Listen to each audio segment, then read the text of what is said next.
샬롬, 사랑하는 성도 여러분, 주님 안에서 평안하십니까? 저는 별이 쏟아지는 갈릴리 교회 김진 목사입니다. 어제 새벽에 내린 갑작스러운 폭설로 많은 혼란들이 있었지요. 일상적인 날씨의 변화인데 그것이 오히려 우리의 일상을 무너뜨리고 깨뜨릴 수 있다는 생각을 해봅니다. 갑작스러운 일들로 평안이 깨지고 삶이 흔들리는 우리의 인생이 얼마나 연약한지 다시 한번 생각하게 되지요.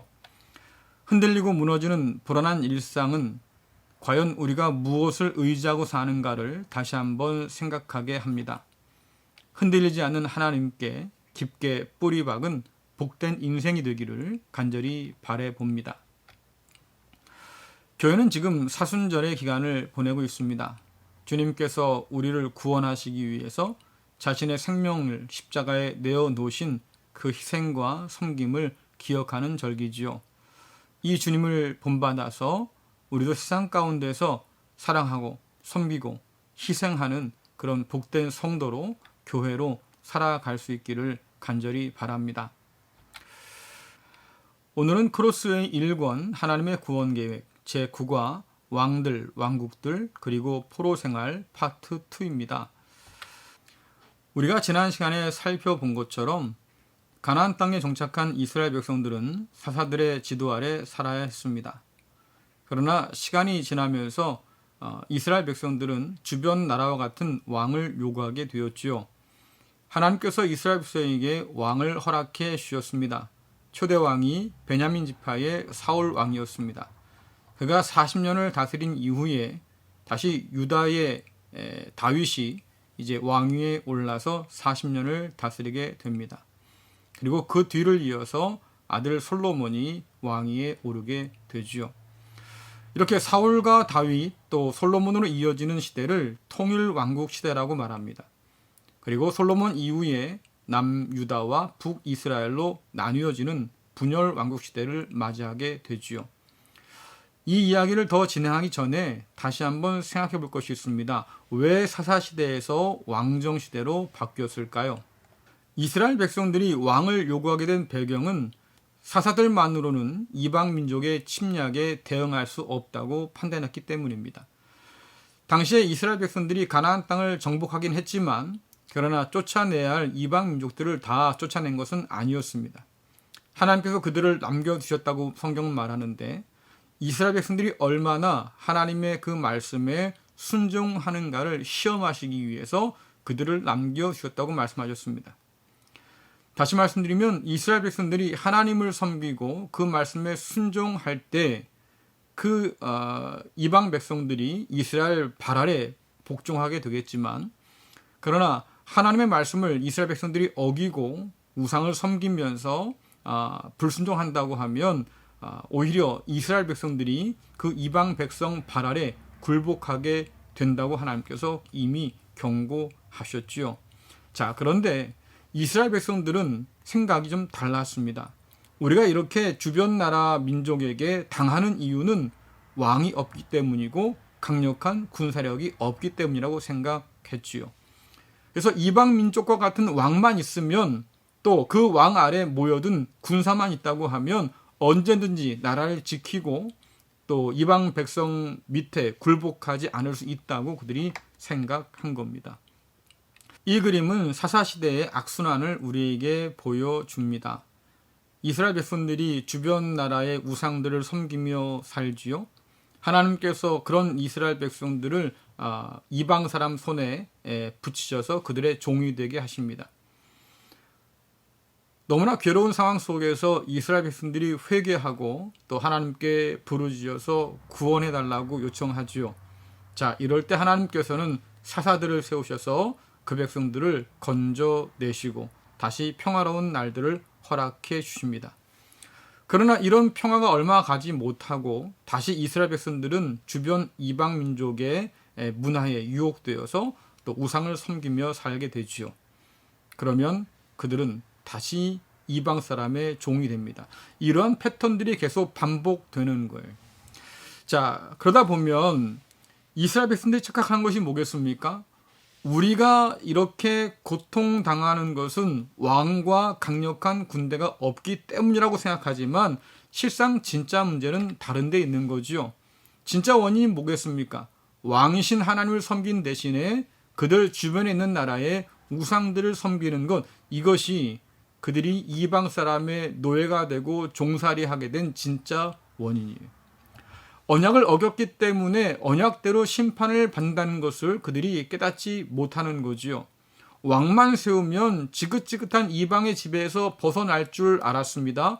그러나 실상 그들이 진짜 해결해야 될 문제는 단지 왕을 세우는 문제가 아니라 하나님을 다시 섬기고 또 우상을 떠나는 일이었습니다. 이것이 해결되지 않고서는 이 패턴이 절대로 깨질 리가 없는 거지요.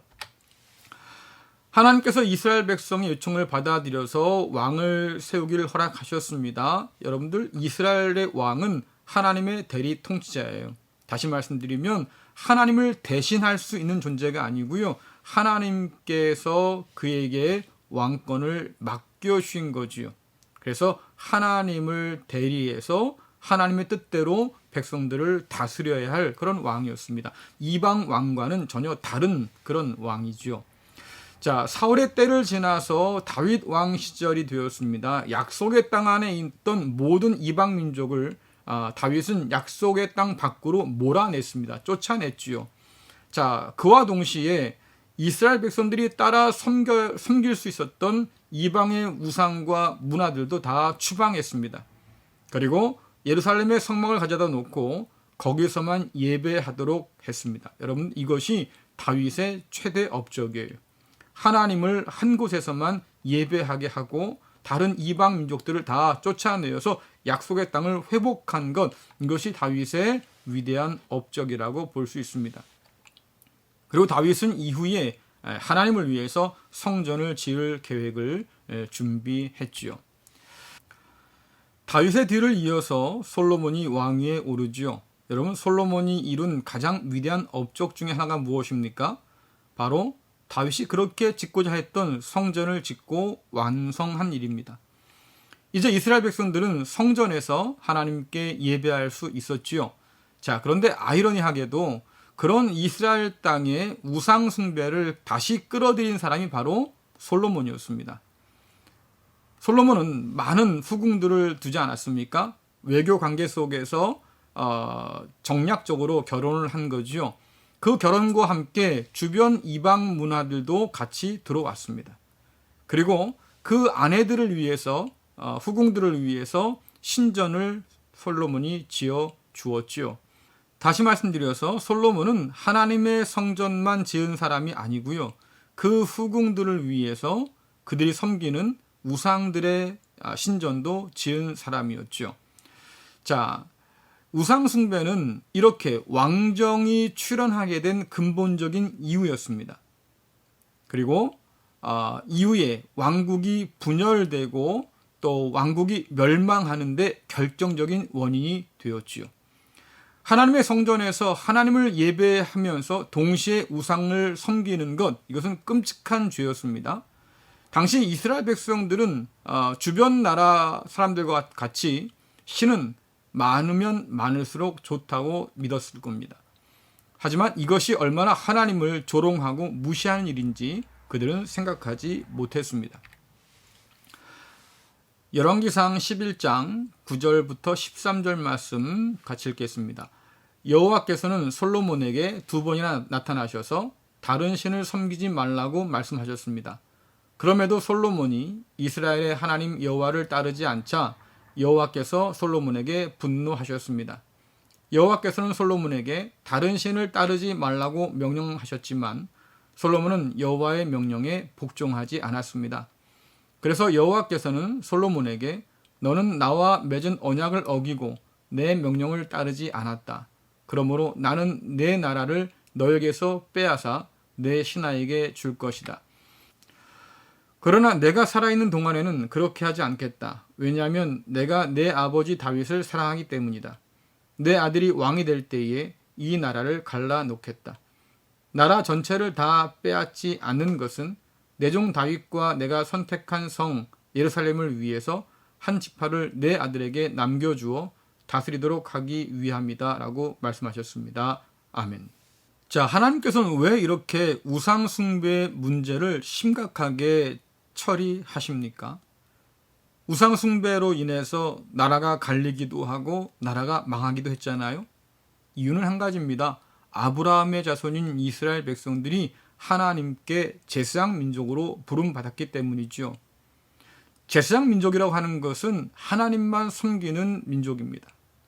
우상을 섬기는 세상 가운데서 하나님만 섬김으로 우상에 빠져 사는 사람들도 하나님께로 돌아와서 하나님을 섬기는 자로 설 수 있도록 돕는 것, 그것이 제사장 민족에게 주어진 사명이었습니다.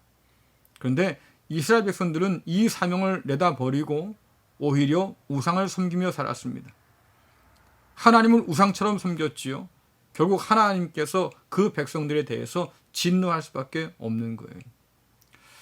성경 교회 역시도 이러한 이스라엘 백성처럼 제사장 민족으로 부름받았다고 말하고 있습니다. 그런데 여러분들, 이스라엘처럼 우리도 하나님 외에 다른 우상을 함께 섬기는 그런 어리석은 일을 반복하고 있지는 않습니다. 주님께서 우리에게 경고하지 않았습니까? 재물과 하나님을 동시에 섬길 수 없다. 우리는 이 주님의 경고를 가슴 깊이 새겨들을 필요가 있는 그런 시대를 살고 있습니다. 많은 사람들이 이렇게 말한다고 해요.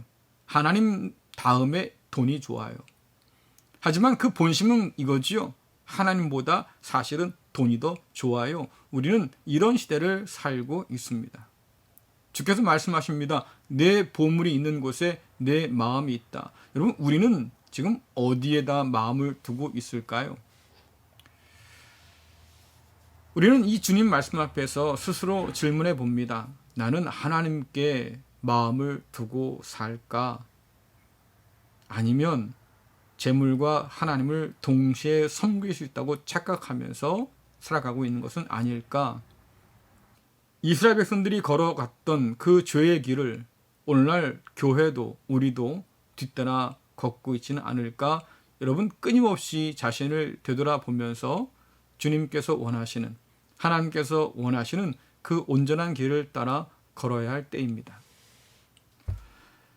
자, 이 그림은 가나안 땅에 정착한 이스라엘의 정치 체제의 변화를 우리에게 보여줍니다. 처음엔 12지파 동맹의 사사시대였지요. 그 이후에 사울, 또 다윗, 솔로몬의 통일 왕국 시대가 이어집니다. 그리고 그 다음에는 하나님 말씀대로 남쪽 유다와 북쪽 이스라엘이 각각 분열되어서 다스렸던 분열 왕국 시대를 우리에게 보여줍니다.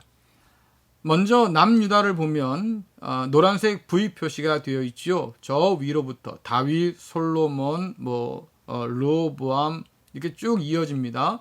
이 V 표시는 다윗의 후손들이 순조롭게 왕위를 이어갔다는 것을 보여줍니다.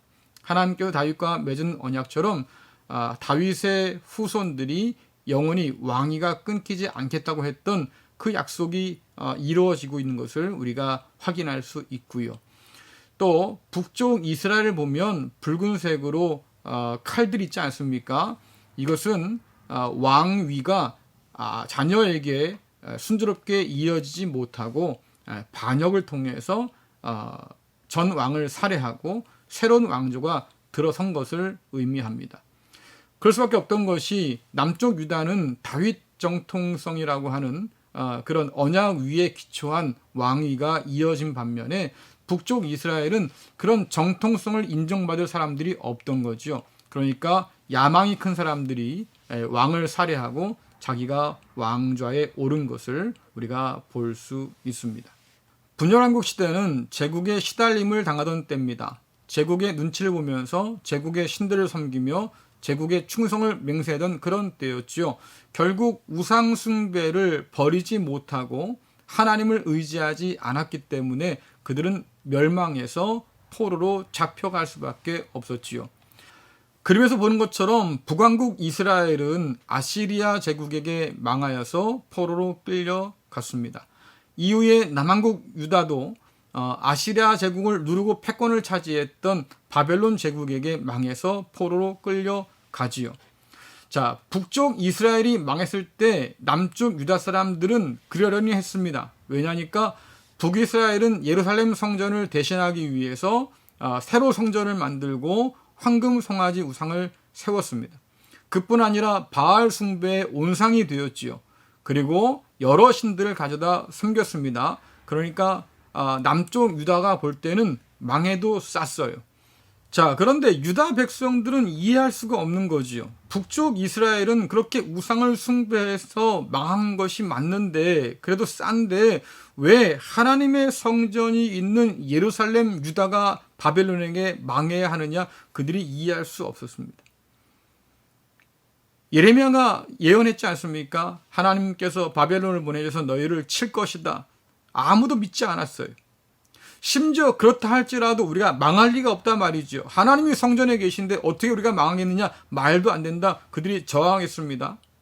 하박국이라고 하는 예언자는 하나님의 어떤 신실함에 대해서 질문을 던졌지요. 아니, 바벨론처럼 그렇게 악한 자들을 통해서 하나님의 백성을 치신다고 하면 하나님 이게 의로운 것입니까? 옳습니까? 질문까지 하지 않습니까? 받아들일 수가 없던 거죠. 그만큼 예루살렘이 멸망하고 또 유다가 포로로 끌려간 사건은 이스라엘 백성에게 엄청난 큰 충격적인 사건이었어요. 자, 신명기 29장 25절부터 28절 말씀 읽겠습니다. 이 백성이 그 조상의 하나님인 여호와와 맺은 언약, 곧 그들을 이집트에서 인도해 내실 때 맺었던 언약을 어겼기 때문이다. 그들은 가서 다른 신들을 섬겼다. 그들은 여호와께서 허락하지 않으신 알지 못하는 신들에게 절을 했다. 그래서 여호와께서 이 땅을 향해 크게 노하셨고 이 책에 적힌 모든 저주를 그들에게 내리셨다. 여호와께서 분노하셔서 그들을 그 땅에서 쫓아내시고 다른 나라로 보내셨다. 그래서 지금 이렇게 된 것이다. 아멘. 여러분, 이스라엘 백성들이 망하고 포로로 잡혀간 것은 성경에 보니까 이미 하나님께서 경고하신 일이었어요. 다시 말씀드리면 이 포로 생활은 하나님의 말씀대로 된 일입니다. 하나님께서 분노하셔서 눈이 멀어서 심판으로 복수하셨기 때문에 그들이 망하고 잡혀간 것이 아니고요. 이미 언약한 대로 심판하신 거예요.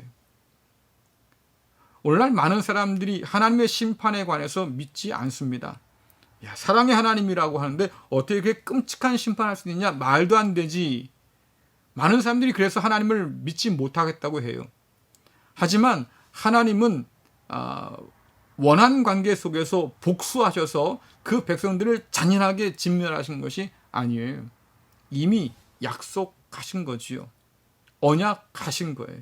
너희가 나를 잘 믿고 따르고 순종하면 복을 주겠지만, 그래서 그 땅에서, 약속의 땅에서 오래오래 살겠지만, 그러나 나를 버리고 우상을 섬기면 내가 너희를 그 땅에서 쫓아낼 것이다. 성전, 그 성전도 내가 집어 던져버릴 것이다 라고 하나님께서 이미 경고하셨습니다. 자, 그러니까 언약하신 대로 심판하신 거죠. 자, 바벨론이 남쪽 유다의 예루살렘 성을 포위했습니다. 그리고 마침내 함락시켰지요. 난공불락이라고 여겼던 예루살렘 성이 함락되면서 예루살렘 성전도 불타고 약탈당했습니다. 그리고 예루살렘에 있던 유다의 지도층들이 바벨론으로 포로로 끌려갔지요. 자, 바벨론에 가서 화려한 또 어마어마한 큰 성전들을 보았습니다. 그러니까 유다 포로들 마음 가운데 어떤 생각이 들었겠어요? 야, 이렇게 어마어마한 신전을 가진 신이라고 하면 우리 하나님이 이길 수 없었겠구나. 그래서 우리가 이렇게 포로로 잡혀온 거지. 그들은 이미 하나님 성전이 무너진 것을 보았습니다. 약탈당하는 것을 보았습니다. 더 큰 힘 있는 바벨론 신들이 하나님의 성전을 치고 들어와서 약탈하고 불지르고 그렇게 왔구나. 결국 우리 하나님보다 더 큰 그런 힘을 가진 바벨론 신들이구나. 그러니까 우리가 망한 게 당연하겠지. 자, 여러분들, 이러한 생각들이 포로민 사이에서 점점 더 많아지기 시작했어요. 그래서 하나님을 버리고 바벨론에게 마음을 뺏겨서 바벨론 신들을 섬기는 유대인들도 점점 늘어가게 되었겠지요. 자, 거기서 씨름이 시작된 겁니다. 그래도 하나님을 향한 믿음을 잃지 않았던 사람들이 고민을 하게 된 거지요. 과연 우리 하나님은 어떻게 되었을까? 정말로 하나님이 끝장난 걸까? 성전도 파괴되고 법궤도 뺏겼고 말입니다. 정말 하나님은 바벨론 신의 패에서 죽으신 걸까? 뭐 이런 고민들을 하게 되지요. 여러분, 당시에 신들은 신전이 필수였어요. 국가 신일수록, 그 국가에서 인정받는 신일수록 더 크고 화려한 신전을 갖고 있었지요. 자, 그에 비해서 신전이 없는 신들은 떠돌이 신에 불과한 거예요. 아무도 섬기려고 하지 않고 힘도 별 볼 일 없는 그런 신에 불과한 거지요. 자, 하나님의 성전이 불타 없어졌어요. 이미 다 약탈당했어요. 그것만 봐도 바벨론 신들이 훨씬 더 강력하다고 하는 것을 사람들은 생각했을 거예요. 자, 그렇다면 신전이 무너진, 성전이 무너지고 모든 걸 다 빼앗긴 하나님은 도대체 어떻게 되었을까? 이런 것이 이스라엘 백성들 포로민 가운데 많은 질문을 낳았겠지요. 더불어서 하나님의 약속은 끝난 걸까? 다윗 왕조가 영원할 것이라고 말씀하셨는데 과연 그 약속은 지킬 수 있는 걸까? 그 약속대로 다시 우리는 고향 땅으로 돌아가고 다시 다윗의 강력한 나라가 세워질 수 있는 걸까? 여러분, 여러 가지 고민이 시작된 겁니다. 결국 하나님도 끝이고 다윗 왕조도 끝이라고 하면 이스라엘 운명은 끝난 것이 아닐까? 이런 심각한 질문을 하게 된 거지요. 여러분, 이스라엘이라고 하는 것은 언제나 하나님과의 언약 안에서 그 정체가 확립되는 거잖아요. 마찬가지 아니겠습니까? 교회 공동체 역시도 그리스도 예수를 통해서 하나님과의 새로운 언약 관계를 맺은 사람들인 거지요. 그 그리스도 예수 안에서 하나님을 우리가 온전히 만나지 못한다고 하면 여러분, 우리의 정체는 사실 아무것도 아닌 거예요. 그리스도 예수 안에서, 그 언약 안에서 우리는 하나님을 아버지라고 부르고 또 하나님의 자녀로 부름받고 제사장 민족으로 새롭게 부름받게 된 거지요.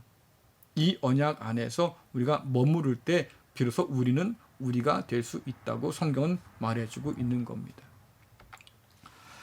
자, 포로기를 통해서 이스라엘 백성들이 하나님을 새롭게 만나게 되었습니다. 하나님의 큰 그림도 깨닫게 되었지요. 야, 아무리 화려하고 그렇게 큰 신전을 가지고 있어도 그냥 우상은 우상일 뿐이다. 우리 하나님만이 참된 살아계신 신이시다라고 그들이 고백하고 믿게 되었습니다. 놀라운 사실이에요.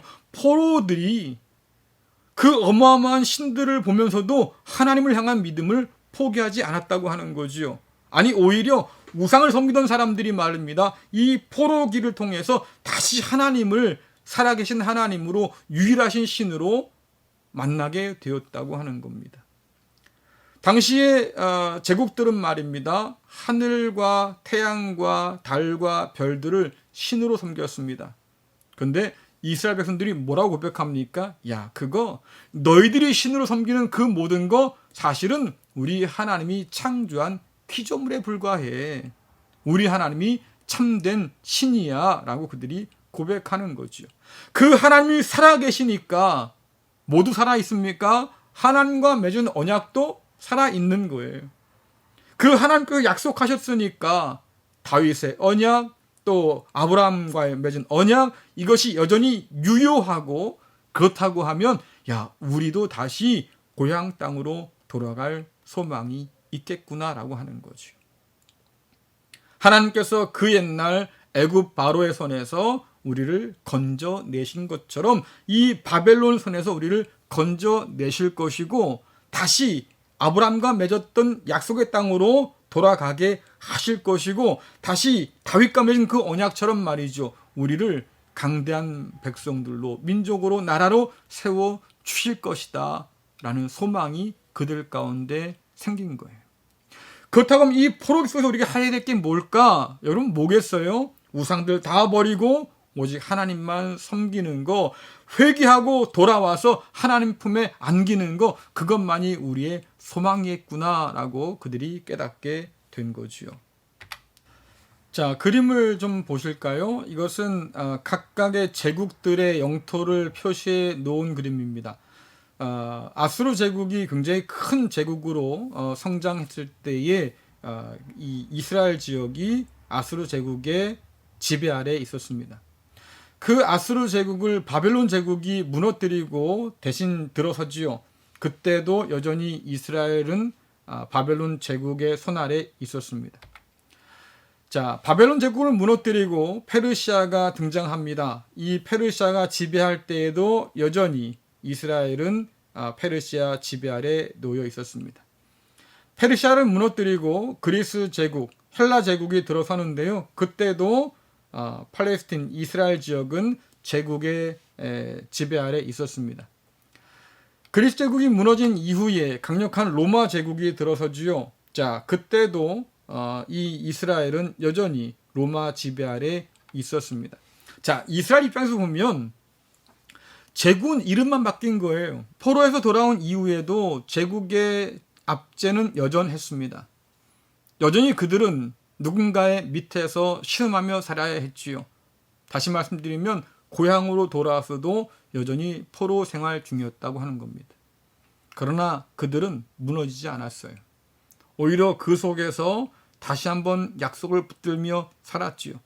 모세 오경과 예언자들이 전해준 그 말씀을 붙들고 그 안에서 하나님의 뜻과 계획을 발견하면서 그 제국의 압제를 견뎌냈습니다. 반드시 때가 되면 하나님께서 다윗 왕조를 일으키실 것이고 이 이방 민족을 그 옛날처럼 다 쫓아내시고 하나님의 나라를 다시 세워 가실 것이다. 이것이 당시 유다 백성들이 가지고 있던 소망이었어요. 바벨론 포로 귀환 공동체가 이 믿음을 가지고 살면서 유대교가 형성되기 시작합니다. 안식일법과 정결법들이 강조되지요. 왜? 이방 문화와 이방 민족들로부터 우리의 정체성을 지켜줄 수 있는 유일한 법이 무엇이냐라고 하니까 안식일을 거룩하게 지키는 것. 그리고 하나님께 제사하기 위해서 자신을 정결하게 하는 것. 그래서 이방 민족과 이방 문화와 이방 우상으로부터 우리의 신앙과 믿음을 지켜가는 것.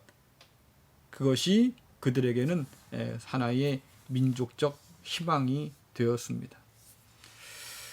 오늘 배운 이 모든 과정들을 통해서 우리가 다시 한번 확인하는 것. 여러분, 우리는 하나님을 어떤 분으로 알고 믿고 따를까요? 이스라엘 백성들은 하나님이 아닌 우상을 섬기는 것, 그 죄에서 떠나지 못해서 결국 망했습니다. 이후에 포로 생활을 통해서 그들이 하나님을 다시 발견하고 그 하나님의 살아계심을 확신하면서 새로운 소망을 안게 된 거지요. 그리고 그리스도 예수 안에서 우린 이 모든 언약들을 이어가서 새로운 이스라엘로, 새로운 제사장 민족으로 오늘 부름받고 있습니다. 여전히 세상은 어렵고 또 세상 문화는 우리에게 위협적입니다. 그 가운데서 우리는 과연 어떤 믿음을 가지고 어떤 소망을 품고 살고 있을까요? 하나님은 여전히 살아 계십니다. 하나님은 여전히 그 뜻대로 이 모든 역사를 펼치시고 이루어 가십니다. 세상 모든 것이 다 하나님의 주권 아래 놓여 있습니다. 그 하나님을 오늘 우리가 믿고 바라본다고 하면 포로기에 새로운 소망을 품었던 이스라엘처럼 우리도 새로운 소망 안에서 오늘을 살아갈 수 있을 겁니다. 하나님께서 주시는 놀라운 소망 안에서 다시 오실 주님 바라보면서 그날을 기다리는 저와 여러분 될 수 있기를 간절히 바랍니다. 기도하겠습니다. 은혜로우신 하나님 아버지 참 감사합니다. 하나님께서 우리에게 보여주시는 역사의 흐름들을 통해서 하나님이 살아계시고 또 오늘도 우리의 주가 되시고 모든 것을 다스리시고 계획하시고 인도하신다는 사실을 다시 한번 깨닫습니다. 이 세상이 아무리 험하고 힘들고 어려워도 하나님께서는 여전히 그 백성을 붙드시고 그 백성들을 통하여서 일하심을 믿습니다. 낙심하지 않게 하시고 절망하지 않게 하여 주옵소서. 오히려 이 어려움을 통해서 살아계신 하나님을 다시 만나게 하시고 더 큰 하나님을 보게 하시고 그 하나님 앞에 다시 순종할 줄 아는 믿음으로 설 수 있도록 우리 모두를 주장하여 주옵소서. 예수님의 이름으로 기도드리옵나이다. 아멘. 네, 마치겠습니다. 여러분 남은 날들도 주님과 함께 동행하는 복된 날들 될 수 있기를 간절히 바랍니다. 감사합니다.